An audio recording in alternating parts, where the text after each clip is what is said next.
जाएगा। प्रेम श्री कृष्ण कन्हैया की जय, वृंदावन धाम की जय। इसलिए कहते हैं कि यदि शास्त्रानुसार जथा जो उसको पुत्र उत्पन्न करना चाहिए। यदि मनुष्य को मोक्ष नहीं मिलता तो पुत्र नरक से भी उसको उबार देता है। पुत्र और पौत्र के मरे हुए प्राणी को कंधा देना चाहिए।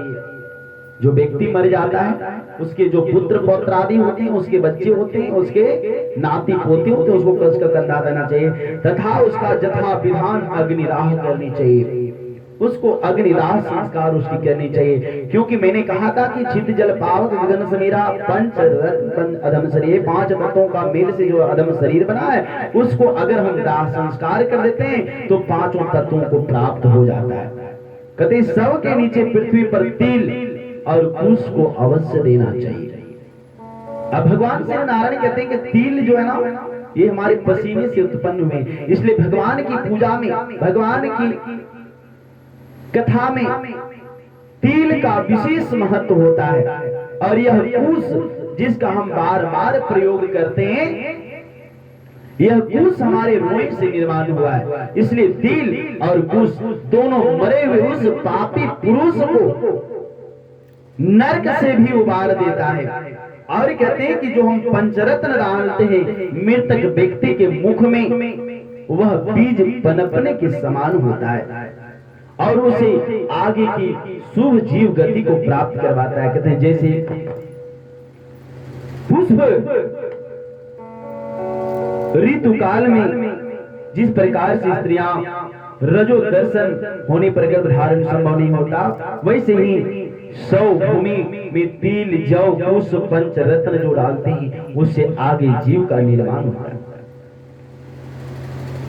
अब भगवान श्री नारायण कहते हैं कि उस मरे हुए प्राणी को, कल गरुड़ जी महाराज कह रहे थे कि क्यों उसको जमीन पर सुला देते हैं। कहते हैं उस प्राणी को जब प्राणी की मृत्यु हो जाती है ना, मरने के समय में उसके पास जब उसकी आत्मा प्राण शरीर से नहीं, और एक जंगल में एक साफ सुथरी जगह में गाय का झुंड बैठ करके पाघुर कर रहे थे। पाघुर करना मतलब चबा रही थी।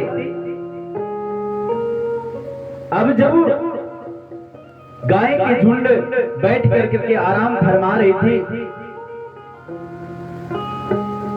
तो तुलसी माता रानी की कृपा से मां लक्ष्मी उसी मार्ग से वैकुंठ लोक की ओर जा रही थी। मां लक्ष्मी जब गाय को आराम से बैठी हुई देखी तो उनके पास पहुंच गई और गाय से पूछी कि रे हम जहां जाते हैं हमको लोग प्राप्त करने के लिए लालायित हो जाते हैं, मेरे पीछे दौड़ पड़ते हैं, और जब यहाँ पर हम आए तो तुम लोगों को कोई फर्क नहीं पड़ा, क्या बात है? गौ माता कहती है कि मुझे किसी की कोई आवश्यकता नहीं है, हमारे अंग अंग में, हमारे रोए रोए में सभी देवताओं का वास है, हमारे पास कोई कुछ कमी नहीं है। मां लक्ष्मी जब इस प्रकार की बात को श्रवण की तो मां लक्ष्मी कहती कि हे गौ माता, जब आपके अंग अंग में सभी देवताओं का वास है तो भाई मुझे भी स्थान दे दो। गौ माता कहती कि मेरा कोई स्थान खाली नहीं है, सिर्फ और सिर्फ 2 स्थान खाली है, जो एक गौमूत्र अनिविष्टा है, गोबर और गौमूत्र, ये 2 ही जगह खाली है, 2 ही स्थान खाली है। मां लक्ष्मी कहती कोई बात नहीं, हम वहीं रह लेंगे।